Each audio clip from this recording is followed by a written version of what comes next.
دوستو سارے لوگوں نے زمین پر پٹک دیا اور سینے پر چکی کا پاٹ رکھ دیا. میرے دوستو وہ تو اللہ کا کرنا. لکھا ہے کہ ایک صحابی کا وہاں سے گزر ہوا. بھائی کس کا گزر ہوا؟ ایک صحابی کا گزر ہوا. اور وہ صحابی کون؟ حضرت ابو بکر صدیق. بھائی کون؟ حضرت ابو بکر صدیق. حضرت ابو بکر صدیق ویسے بھی بیچارے نرم دل کے آدمی تھے. جب حضرت ابو بکر وہاں سے گزرے اور دیکھا کہ بلال کا ایسا حال, اللہ اکبر, بلال کا ایسا حال, سر سے لے کر پاؤں تک زخمی ہے, سینے پر چکی کا پاٹ ہے, آنکھوں میں آنسو ہے, بدن پر خون کے قطرے بہتے. حضرت ابو بکر نے بڑی محنت سے وہ چکی کا پاٹ ہٹایا اور حضرت بلال کو سہارا دے کر بٹھایا. حضرت بلال کا حال ایسا تھا کہ بھائی جو مار کھایا ہوا ہو اس کا حال کیسا ہوگا. حضرت بلال پہچان بھی نہ سکے. کہا من انتا, کہا ارے تو کون ہے, کس کو اللہ نے بھیجا میری مدد کے لیے؟ تو حضرت ابو بکر نے کہا کہ میں ہوں. لیکن حضرت ابو بکر نے دیکھا کہ جو حال تھا کن کا؟ حضرت بلال. ایک مشورہ دیا. بھائی کس نے مشورہ دیا؟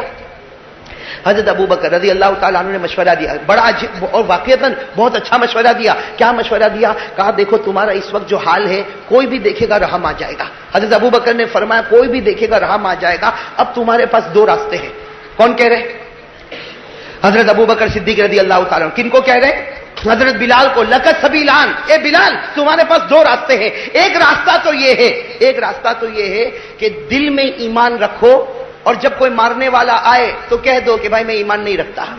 بھائی زبان سے انکار کر دو اور دل میں اقرار کرو. ارے مسئلہ سمجھ میں آ گیا؟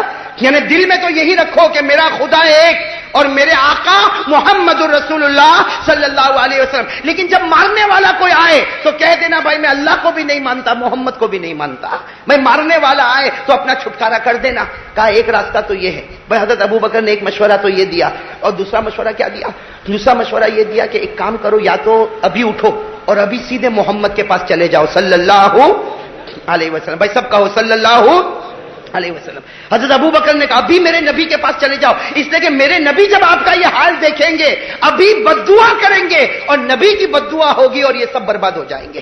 جتنے آپ کو مارنے والے ہیں ابھی سب برباد ہو جائیں گے. یہ دو راستے میں سے کوئی ایک راستہ. بھائی دونوں راستے سمجھ میں آ گئے. تو حضرت ابو بکر رضی اللہ تعالیٰ عنہ نے فرمایا لک سبیلان, تمہارے پاس کتنے راستے؟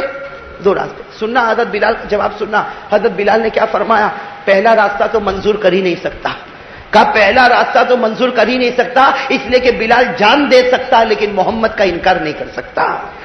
بلال جان دے سکتا, میرے بدن کے ٹکڑے ٹکڑے ہو جائے. حضرت بلال کا جملہ, ارے ابو بکر اللہ نے مجھے ایک جان دی ہے, اگر خدا مجھے 100 جان دیتا سب قربان کر دیتا, لیکن میں اپنے خدا کا کبھی انکار نہیں کر سکتا. میں کبھی حضور صلی اللہ علیہ وسلم کا انکار. کہا پہلا مشورہ تو نہیں. تو کہا دوسرا مشورہ, اسی حال میں چلو میں لے جاتا ہوں. کس کے پاس لے جاتا ہوں؟ حضور صلی اللہ علیہ وسلم کے پاس لے جاتا ہوں. ابھی آپ کا حال دیکھیں گے, بددعا کریں گے, سب برباد ہو جائیں گے, آپ بچ جاؤ گے. تو کیا فرمایا کہ میں نہیں چاہتا کہ میری وجہ سے کوئی برباد ہو جائے.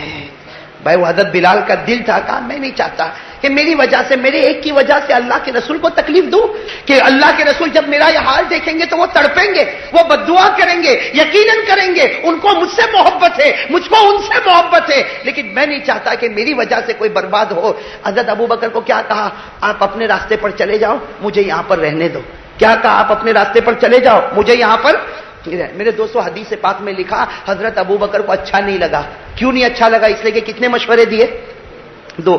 اور حضرت بلال نے دونوں مشوروں کا انکار کر. حضرت ابو بکر کو اچھا نہیں لگا, چہرہ اتر گیا. تو حضرت ابو بکر نے کیا فرمایا بھائی میں نے تو مشورہ دیا تھا, اللہ کے واسطے دیا تھا, تجھے پسند نہیں آیا, کوئی بات نہیں. اب سننا میرے دوستو, حضرت بلال جو روئے ہیں, روتے روتے حضرت ابو بکر کا کپڑا پکڑ لیا. حضرت ابو بکر تو جا رہے تھے, کپڑا پکڑ لیا. کہا جانے سے پہلے آپ کے دو مشورے میں نے سنے, اب میرا ایک مشورہ آپ سن لو. کون دے رہا ہے مشورہ؟ حضرت بلال حبشی رضی اللہ تعالیٰ عنہ, جن کے پاس کچھ نہیں تھا, نہ کوئی گھر ہے, نہ کوئی بیوی ہے, نہ کوئی بچہ ہے, کچھ نہیں, لیکن اللہ ساتھ میں. کیا کہا؟ اے ابو بکر آپ نے دو مشورے مجھے دیے اور آپ کا احسان کہ آپ نے مجھے مشورے دیے, لیکن اب میرا ایک مشورہ اور میرے ایک سوال کا جواب دے دو. کیا کہا سننا. اب حضرت بلال نے جو کہا میرے دوستو سب کے دل کانپ جائے. حضرت بلال نے روتے روتے کہا کہ ابو بکر تمہارے گھر میں مٹی کے برتن ہوں گے. دیکھو کون کہہ رہا ہے؟ حضرت بلال کہہ رہے ہیں کہ ابو بکر تمہارے گھر میں مٹی کے برتن ہوں گے. اس زمانے میں مٹی کے برتن چلتے تھے. کہا تمہارے گھر میں مٹی کے برتن ہوں گے. ابو بکر سچ بتانا, جب تم بازار میں جاتے ہو اور مٹی کا برتن یا مٹی کا مٹکا آپ کو خریدنا ہوتا ہے تو آپ اس کو ٹھوک کے دیکھتے ہو. بھائی آج آپ نے بھی دیکھا ہوگا, ہم کو جو مٹی کا مٹکا لینا ہو تو ہم بازار میں اس کو ٹھوکتے, بھائی ٹھوکتے کہ نہیں, کیوں ٹھوک کر دیکھتے کہ اس میں کوئی سوراخ تو نہیں ہے, اگر آواز برابر آتی ہے تو مطلب سوراخ نہیں ہے, اور اگر آواز برابر نہیں آتی اس کا مطلب اندر کوئی سوراخ ہے. تو حضرت بلال رضی اللہ تعالیٰ عنہ نے بڑے اچھے انداز میں فرمایا کہ ابو بکر, روتے روتے فرمایا, ابو بکر تم بازار میں جاتے ہو, مٹی کے برتن خریدتے ہو تو ٹھوک ٹھوک کر دیکھتے ہو کہ اس میں کوئی سوراخ ہے یا نہیں ہے, اس میں کوئی سوراخ ہے یا نہیں ہے. سوراخ ہوتا ہے تو تم ایسے برتن کو قبول نہیں کرتے ہو, بغیر سوراخ والا ہوتا ہے تم اس کو قبول کرتے ہو. بس پھر حضرت بلال جو روئے ہیں میرے دوستوں, اور کیا کہا کہ ابو بکر, اے ابو بکر, مٹی کے برتن کو ٹھوکا جاتا ہے, دیکھا جاتا ہے اس میں سوراخ ہے یا نہیں. اللہ نے میرے دل کے برتن میں ایمان رکھا ہے, اللہ نے میرے دل کے برتن میں ایمان رکھا ہے. اللہ بھی ٹھوک ٹھوک کر دیکھتا ہے, کبھی مجھے مارا جاتا ہے, کبھی مجھے پیٹا جاتا ہے, کبھی مجھے گالی دی جاتی ہے, کبھی مجھے راستے پر پھینکا جاتا ہے. یہ اللہ ٹھوک ٹھوک کر دیکھتا ہے کہ میرے بندے بلال کے ایمان میں سوراخ تو نہیں آ گیا, میرے بندے بلال کے ایمان میں سوراخ تو نہیں آیا. اور اے ابو بکر, جب تک اللہ کو یقین نہیں ہو جائے گا وہاں تک مجھے ٹھوکا جائے گا, پیٹا جائے گا, لیکن جس دن خدا کو یقین ہو جائے گا اس وقت بلال نے فرمایا, اس وقت یہ دنیا یہ سمجھوں گا کہ میری بن چکی ہوگی. بھئی یہ دنیا کس کی بن گئی ہوگی؟ میری بن گئی ہوگی, اسلام کی بن گئی ہوگی, مسلمانوں کی بن گئی ہوگی. میرے دوستو حضرت ابو بکر فرماتے ہیں وہ جواب سن کر میں خاموش ہو گیا, بھئی جواب سن کر میں خاموش ہو گیا. اور حضرت بلال کا جواب, بھئی معمولی برتن کو ٹھوکتے ہو کہ اس میں سوراخ ہے نہیں, تو اللہ نے تو اس برتن میں ایمان رکھا ہے, اللہ بھی ٹھوک کر دیکھتا کہ اس میں کہیں سوراخ ہے یا نہیں. میرے دوستو بتاؤ حضرت بلال نے تکلیف اٹھائی کہ نہیں اٹھائی؟ ارے بھائی اٹھائی کہ نہیں اٹھائی؟ لیکن میں نے ویسے ہی آپ کو کہا, بھائی جو بلال نے تکلیف اٹھائی وہ میں اور آپ تو نہیں اٹھا سکتے. ارے کہو نا, سیدھی بات ہے, میں اور آپ. ہاں, لیکن جب تکلیف اٹھائی تو اللہ نے راستے کھولے کہ نہیں کھولے؟ بھائی حضرت بلال غلام تھے. ارے کہو حضرت بلال غلام تھے, حبشی تھے, کالے کلوٹے تھے, جیب میں پیسہ نہیں تھا, کوئی بیوی نہیں, کوئی بچہ نہیں, کوئی خاندان نہیں. میرے دوستو آسمان کے نیچے اور زمین کے اوپر بلال کا صرف خدا تھا. لیکن میرے دوستو وہ مرتبہ اللہ نے حضرت بلال کو عطا کیا کہ حضرت عمر جب بادشاہ بن گئے تو حضرت عمر کہتے تھے ہاں یہ حکومت کا میں بادشاہ ہوں, لیکن حقیقت میں زمین کا بادشاہ تو بلال بن چکا ہے. بھئی حقیقت میں بادشاہ کون بن چکا؟ اور میرے دوستو پھر حضرت بلال کی شان, اللہ اکبر. میرے دوستو وقت کم ہے, میں ایک دو بات بتاؤں. حضرت بلال کی شان آپ کی عقل حیران ہو جائے گی. حضرت بلال رضی اللہ تعالیٰ عنہ کی شان, اللہ نے کیسی اونچی شان عطا فرمائی, اللہ تعالیٰ نے کیسی اونچی شان عطا فرمائی کہ میرے دوستو ایک مرتبہ حضرت بلال تو اذان دینے کا کام کرتے تھے. ارے کہو نا, حضرت بلال تو اذان دیتے تھے نا. بھائی حضرت بلال رضی اللہ تعالیٰ عنہ اذان دیتے تھے. اب ایک مرتبہ ایسا ہوا, کچھ لوگوں نے آ کر شکایت کی کہ اذان برابر نہیں دیتے. بھائی کچھ لوگوں نے مدینے پاک میں شکایت کی کہ اذان برابر نہیں دیتے. ہمارے نبی صلی اللہ علیہ وسلم نے فرمایا کوئی بات نہیں, بلال تو اللہ کے واسطے اذان دیتے ہیں, اگر ان کو کہیں گے دو تو دیں گے, منع کریں گے تو نہیں دیں گے. اللہ کے رسول نے حضرت بلال کو بلایا, کہا کل اذان مت دینا, کل سے تم اذان مت دینا. تو کون دیں گے اذان؟ ایک اور صحابی کو لایا گیا, حضرت عبداللہ ابن ام مکتوم, لمبا نام ہے حضرت عبداللہ ابن ام مکتوم. ان کو لایا گیا اذان دینے کے لیے. چلو فجر کا وقت ہوا, فجر, ظہر, عصر, مغرب, عشاء, کتنی نمازیں ہو گئی؟ حضرت بلال نے اذان, ارے ساتھ میں کون؟ حضرت بلال نے اذان.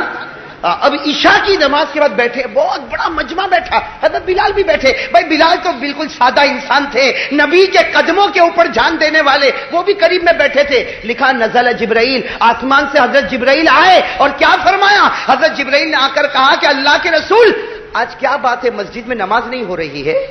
بھائی حضرت جبرائیل کہہ رہے کیا بات ہے, آج مسجد نبوی میں نماز نہیں ہوئی. تو حضرت جناب نبی کریم صلی اللہ علیہ وسلم, بھائی سب کہو صلی اللہ علیہ وسلم, نے کیا فرمایا؟ فرمایا جبرائیل نماز ہوئی, فجر بھی ہوئی, ظہر ہوئی, عصر ہوئی, مغرب ہوئی, عشاء ہوئی. اور اللہ کے رسول نے فرمایا میں نے پڑھایا, میں نے پانچوں نمازیں پڑھائی اور مسجد نبوی میں نماز ہوئی ہے.